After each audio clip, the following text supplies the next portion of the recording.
네, 이게 좀, 이게 제가 그림을 좀 못 그렸죠. 어디까지 했지? 자, 이게 수렵기병은 거의 이게 저기 양치기나 아니면 저기 그 당시에 말가래들이야. 그리고 요거 기습기병은 아까 여기서 적으라고. 자, 여기서 잠깐만, 그럼 적지 하게 되면 어떻게 되냐? 자, 이게 기습기 여기서 어떻게 하냐면 기습기병이 어떻게 움직이냐 들어요. 기습기병은 좌우로 해서 움직여요. 좌측에 기습기병이 있고, 요걸 설명드렸구나. 자, 이게 창기병은 아까 설명을 드렸죠. 자, 수력기병은 어떻게 냐 수력기병은 좀 틀려요, 진이. 자, 이유는 간단해요. 수력기병은 마치 이게 어떻게요? 이게 진이 이게 짜 있어요. 자, 여기는 3열까지인데 똑같이 3열로 돼 있어요. 1열, 2열, 3열. 근데 수력기병이 어떻게 되냐면 수력기병이 유기적으로 이게 움직여야 돼요. 유기적으로 움직여야 돼요? 어떻게 움직여야 돼요? 자, 수력기병이 앞으로 전진할 때도 있어요. 앞으로 전진해서 나갈 때가 있어요. 수력기병이 앞으로 전진해서 나가네. 전진해서 나가요. 자, 그럼 어떻게 되냐? 요쪽 열에서 어떻게 앞으로 갔다가 좌로 움직이면 어떻게 해요? 요게 하나가 어떻게 나갈 수 있는 공간이 생겨요. 그러면 앞으로 진을 짜가지고 어떻게 앞에 가가지고 적진이 보병이면 어떻게 해요? 보병 앞에까지 가가지고 어떻게 해요? 저기 활 사거리가 있는 데까지 가가지고 어떻게 해요? 보병들을 갖다가 어떻게 해요? 고성도치로 만들고 와요. 그러면 상대방의 보통 그렇게 되면 상대방 보병은 말을 못 쫓아오기 때문에 그냥 속수무책으로 당해요. 쫓아올 수 있는 쫓아올 수 있죠. 그럼 쫓아오면 어떻게 해요? 뒤로 와서 창기병한테 왕창 당하겠죠, 당연히. 그리고 수력기병이 활만 쏘는 게 아니라 수력기병이 보시면 아시겠지만 여기 있다. 얘도 수력기병 같은데 이게 활 저거죠? 여기보다도 얘가 나나? 여기 있구나. 이게 잘 돼 있네.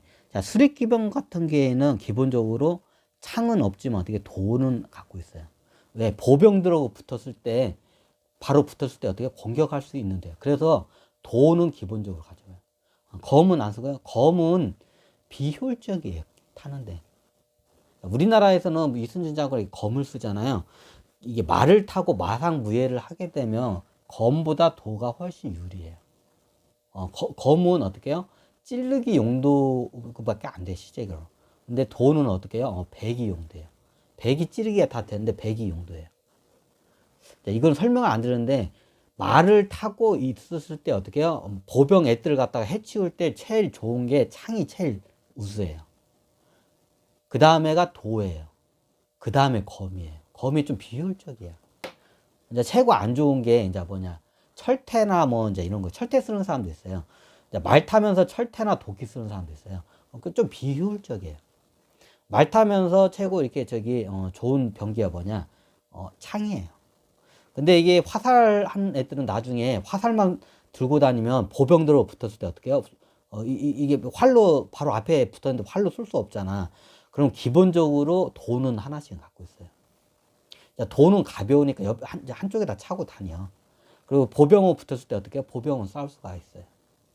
그 정도 용도는 돼요. 근데 기본 전술은 어떻게 해요? 활을 쏘는 게 수력기병은 활 쏘는 게 기본 전술이에요. 수렵이 뭐냐면 수렵이 이게 사냥하는 사람을 수렵을 한다고 하죠. 그래 말 타면서 사냥하는 사람을 수렵 기병이라고 생각하면 돼요. 아니 여기는 보니까 갑옷도 입었는데요. 보통 고구려 때는 수렵 기병한테는 갑옷을 안 입혀요. 왜? 이유는 간단해요. 원체 비싸기 때문에. 갑옷 자체가 원체 비싸기 때문에 어떻게 해요? 수렵 기병은 그 당시에 저희 때는 어떻게 해요? 얘네들한테 저기 갑옷을 못 입혀. 왜? 원체 비싸기 때문에. 그리고 수립기병은 이게 어떻게 해요? 저기 갑옷을 입을 필요가 별로 없어요. 왜? 상대방하고 이게 바로 앞에서 붙는 게 창기병에 붙기 때문에 이렇게 이쪽으로 이렇게 활이 날라오긴 하는데 이제 하는데 어떻게 활에 잘 맞아 죽지는 않아요. 쉽게 말해서. 자, 그 당시에는 고구려 어떻게 해요? 광개토대왕이 저기 갑옷은 여기다가 다 몰빵을 해. 그리고 수렵기병한테는 어떻게 해요? 갑옷을 안 줘요. 이유는 간단해요. 이게 갑옷이 비싸기 때문에. 그리고 그 당시에 수렵기병 애들이 아까 말했지만 어떻게 말갈애들이야, 초원애들이야, 용병애들이야. 자, 얘네들한테 그 비싼 갑옷 줬다가 얘네들 먹태하면 어떡해. 그래서 어떻게 해요? 못 줘요, 그 당시. 그 당시 수렵기병 애들이 우리도 갑옷 달라고 하는데, 그 당시에 고구려 조정이나 이쪽 저희 장군들이 하는 말이, 아니, 쟤네들 뭘 믿고 저 비싼 갑옷을 주냐고. 쟤네들 저 비싼 갑옷 주면 저 먹고 튄다고. 쟤네들 도망간다고. 쟤네들 주지 않다고. 그래가지고 어떻게 수렵기병 애들한테는 안 줘요. 왜? 얘네들 못 믿어요. 그 당시에 말갈 애들이야, 대부분이. 수렵기병 애들이. 얘네들이 마저 가던 애들이야. 그럼 얘네들 저 비싼 그 갑옷 주면 어떻게 해? 오마이 땡큐 하고 그거 챙기고 도망가 버려. 그거 뻔해, 얘네들. 그러니까 안 줘, 얘네들한테. 얘네들은 어떻게 그때 필요한 만큼 어떻게 해? 월급을 그냥 조금씩 주면 어떻게 해? 하면서 얘를 갖다 부려먹어. 좀 이렇게 전쟁 끌고 다니면서 부려먹었어요. 좀 그 당시에. 그런데 수렵기병한테 갑옷을 안 입힌 이유가 뭐냐? 아마 나중에 이게 금나라까지도 수렵기병한테는 잘 안 입힐 거예요. 사람한테까지는 나중에 입히는 걸로 알고 있어요, 금나라 때는. 근데 고구려 때는 수렵기병한테는 갑옷을 안 입혀요, 사람한테도. 왜? 얘네들 수렵기병이 말갈애들이기 때문에 얘네들이 비싼 갑옷 주면 어떻게 해요? 먹태를 내. 그래서 어떻게 얘네들을 못 믿어서 갑옷을 안 줬어요, 그 당시에. 갑옷이 원체 비쌌기 때문에. 말값보다도 갑옷값이 더 비쌌어요, 그 당시에. 그래서 얘네들 못 믿어서 못 줬어요. 그럼 얘네들이 가만히 있는, 얘네들이 불만이었더니, 아니, 얘 장기병 애들은 왜 주고 왜 우리들은 왜 저 갑옷 안 주는겨? 하고 막 따져. 말갈 애들이. 그래가지고 그 당시 어떻게 했냐. 야, 니네들은 장기병은 앞에서 다 활도 맞고 창도 맞고 도도 맞고 니네들이 맞을 것 같아. 얘네들이 다 맞아주잖아. 니네들은 그냥 뒤에서 활만 쏘면 되지 않냐고. 그럼 니네들은 맞을 게 없잖아. 아니, 우리도 활이 날라오지 않냐고. 그러니까 야, 니네들 있는 대로 활 안 날라오게 해줄 테니까 그냥 불만하지 마. 그러니까 어떻게 날라오면 어떡할게. 만약에 니네 진영으로 수렵기병인대로 말갈 니네들 활 날라오면 우리가 그때 우리 니네들한테도 어떻게 갑옷 줄게 이제 하니까. 그러니까 약속한 거지. 그러니까 알았다고 이제 그렇게 약속을 했어요. 그러니까 실질적으로 어떻게 해요? 전술 자체가 얘네들한테도 활이 안 나오게 전술을 해요. 왜? 이유는 간단해요. 얘들한테 활이 날라오면 얘들한테 말갈 수렵기병한테 어떻게 해요? 갑옷을 지불해야 하기 때문에 얘들한테 갑옷을 지불을 안 하기 위해서 어떻게 해요? 말갈 수렵기병한테 어떻게 해요? 활이 안 날라게끔 전술을 갖다 써요. 그래서 실질적으로 얘들한테 활이 안 날라요, 잘. 그러니까 나중에 이제 군소리 않고 이제 저길래.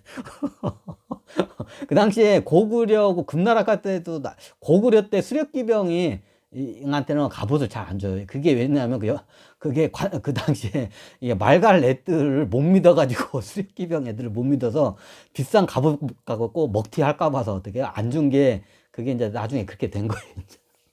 아니, 그러면 기습기병 애들은 뭐예요? 애들은 어떻게 돼요? 예전에 맞아요. 기습기병 애들은 굉장히 또 이게 비용을 안 할게요. 얘네들은 어떻게 해요? 기본이 적군의 갑옷을 입어요. 그 당시 제나라하고 붙었을 때 제나라의 갑옷을 입혀요. 보통 어떤 갑옷은 아니, 그러면 비싼 창기병 하게 되면 이게 눈에 확 띄어요. 창기병은 눈에 확 띄어요. 이게 소속도 확실히 적이기 때문에. 그 당시에 그래 보면 전령 같은 애들이 있어. 전령 애들의 복장을 해서 보통 투입을 시켜요. 왜? 전령은 어디를 가도 이상하지 않기 때문에. 후방 깊숙이 들어가도 의심을 안 해, 전령 복장은. 보통 얘네들이 적군의 어떤 복장을 하냐면 제 나라의 전령 복장이 있어요. 전령들은 빨리 가야 하기 때문에 갑옷을 안 입어요. 너무 당연하죠.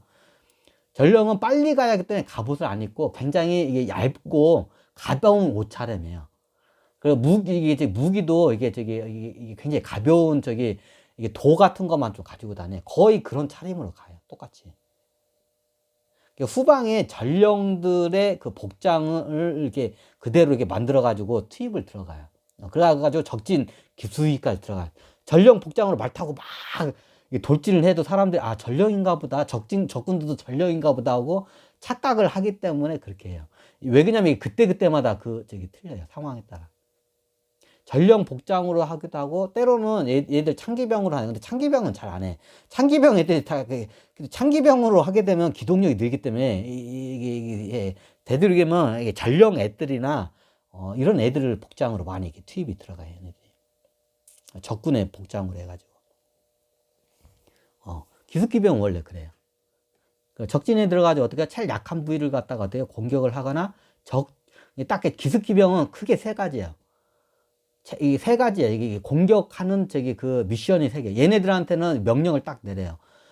이게 적진으로 들어가서 어떻게 해요? 딱 세 개만 세 개만 어떻게 해요? 박살내고 오라고 해요. 첫 번째가 뭐냐? 보급 창고나 보급 부대 같은 애들 갖다가 기습을 해가지고 보급을 다 태우는 거. 이게 첫 번째 임무. 기습기병. 자, 두 번째 임무가 뭐냐? 두 번째 임무, 이게 제일 어려운 건데, 어떻게 해요? 상대방 G부를 갖다가 어떻게, 적진 후방에서 어떻게 야습을 해가지고, 적 사령관의 모가지를 따오는 거예요. 쉽게 말해. 모가지 따오는 일을. 사령관 모가지 따오면 어떻게, 얘는 바로 급상승 따온 애는 어떻게, 바로 그냥 2계급, 1계급도 아니고 2계급 특진이야, 얘네들은. 적진 모가지 따오면 그냥. 그러니까 서로 따오려고, 얘네들이. 세 번째가 뭐냐면, 세 번째가 이제 정보를 갖다가 어떻게 해요? 이제 그때 뒤에 전황 상황이 막 틀려지니까 정보를 갖다가 어떻게 해요? 수집해 오는 게 이제 세 번째 임무예요. 최고 큰 임무는 뭐예요? 보급을 갖다가 때려 부시는 거. 보급 창고 태우는 거. 두 번째가 어떻게 해요? 뒤에 있는 사령관 매가지 따는 거. 세 번째가 이제 뭐냐? 이제 쭉 돌다 보면 이제 정보를 다 캐치하겠죠. 정보를 갖다가 수집하는 거. 이게 세 가지 주 임무예요. 얘네들 임무가.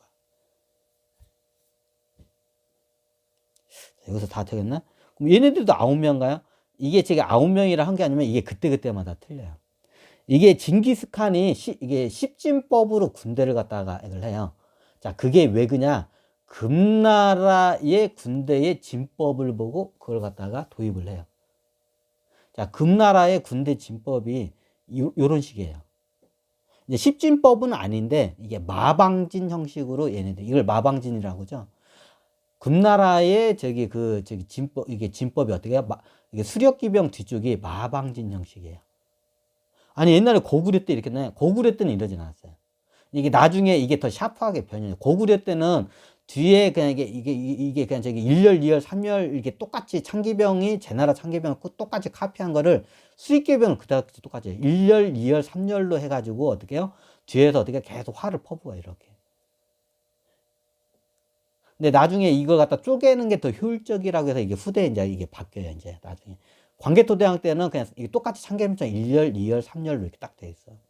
그리고 기습기병은 또 이렇게 안 돼 있었고, 소수의 한 특수 몇 명, 3명 내지 4명, 5명? 3명, 5명이에요. 왜냐면 3명, 5명이 눈에 안 띄어. 3명, 5명이 눈에 안 띄어, 어딜 가도. 근데 막 10명 이상이 가면 어떻게 눈에 띄어요. 보통 어디 적진으로 해가지고 적군의 적군의 옷을 입고 들어갔는데 어떻게 10명 이상이 돌아가면 사람들 눈에 띄어요. 근데 얘네들이 어떻게 해요? 한 3명 내지 5명 눈에 안 띄어요. 그래서 보통 이게 고구려 때는 어떻게 여기를 갖다가 이쪽에다가 3명 내지 5명만 붙여요. 끝에만에다가 소수의 사람만 붙여요. 굉장히 귀신 같은 실력을 가진 애들만 딱 붙여. 5명 이상 넘으면 어떻게 해요? 이게 사람들이 의심을 해, 적진에서. 근데 3명 내지 3명에서 5명 딱 하니까 의심을 안 해, 얘네들이. 그래서 보통 3명에서 5명. 근데 나중에 이걸 갖다가 이런 식으로 이제 그 후대에 바뀌어요. 이제 이게 마방진으로 해가지고 9명. 그럼 얘네들이 아마 조 단위로 2명 내지 3명 단위로 쪼개져서 막 흩어져서 얘네들이 이제 또 이게 전술을 해. 이게 전술이 그래. 근데 얘네들이 기본 전술이 보니까 나중에 이걸 다 마방진으로 해요. 창기병은 그대로 그 당시 징기스칸 때 봤을 때는 금나라 군대가 창기병은 이 열 그대로 한데 요걸 갖다가 변형을 시켰더라고. 그 뒤에를 갖다가 어떻게 해요? 마방진 형식으로 10명이에요. 이게 지금 여기는 9명이 되는데 10명이에요. 뒤에 어떻게 해요? 뒤에 여기에 한 명이 더 있어요. 자, 이게 누구냐? 지휘관이에요. 자, 이쪽을 갖다 이 부대를 갖다가 9명의 부대를 이끄는 사람 한 명이 있어야 할 거 아니에요. 여기에 그러면 한 명이 부대장이 뒤에서 딱 진두지휘를 해요. 여기. 그럼 부대장이 어떻게 해요? 그 지휘부로부터 명령이 무슨 깃발 신호를 하다에 나면 어떻게 해요? 앞에 있는 부대원들한테 명령을 때리면 활을 어느 방향으로 어떻게 쏠건치를 갖다 이렇게 명령을 내려요. 그 당시에 징기스칸이 요거를 보고 어떻게 해요? 이 마방진이 이게 한 명이 됐으면 10명이에요. 이거를 보고 어떻게 해요? 징기스칸이 십진법의 군대를 갖다가 고안, 여기 이걸 그대로 카피한 거예요. 요걸 갖다가 징기스칸이. 금나라의 그 진법을 갖다가. 금나라에 드니까 마방진 진법을 써요, 얘네들이. 지금으로 따지자면 이게 좀 소대라고 하기에는 너무 적고 분대 규모라고 해야 하나? 이게 10명, 한 부대에 10명이야. 여기 한 명이 지휘관에 한 명 있으니까 10명이죠. 이게 약간 소대보다 더 적은 규모의 이 부대를 갖다가 십진법으로 징기스칸이 이거를 보고 십진법의 군대를 갖다 고안을 해내요. 실질적으로. 역사적으로. 이런 게 안 나와 있죠. 이걸 보고 고안을 해요. 금나라 군대를 보고. 근데 원래 이것까지 다 완벽하게 하려고 하는데 안 돼. 그래서 이것만 고안이 돼요. 이게. 그게 우리가 징기스칸에 알고 있는 뭐 10호장, 100호장, 1000호장의 그 십진법의 군대 시스템이 여기서 가져온 거예요. 자, 대략 다 설명드린 것 같은데. 이제 한번 여기서 마칠까요? 질문 있으신가요? 너무 잘 설명해서 질문이 없다고? 그죠? 질문 있으시면 좋은데 하여튼 그래요. 이거 자료가 좀 약간 고증이 잘못된 게 많기 때문에 쓸만한 자료가 별로 없어요. 하여튼 고구려 때는 이랬어요. 고구려 때 이게 금나라 때까지 이 전술 이 진법이 그대로 가요. 그리고 청나라 때는 약간 변형이 돼요. 이게 청나라 때는 몽골 진법이 어떻게 해요? 이게 왜냐하면 금나라 때 이 진법을 써서 징기스칸한테 겁나게 당해요. 그걸 한번 설명해 달라고요. 알았어요. 여기서 끊고.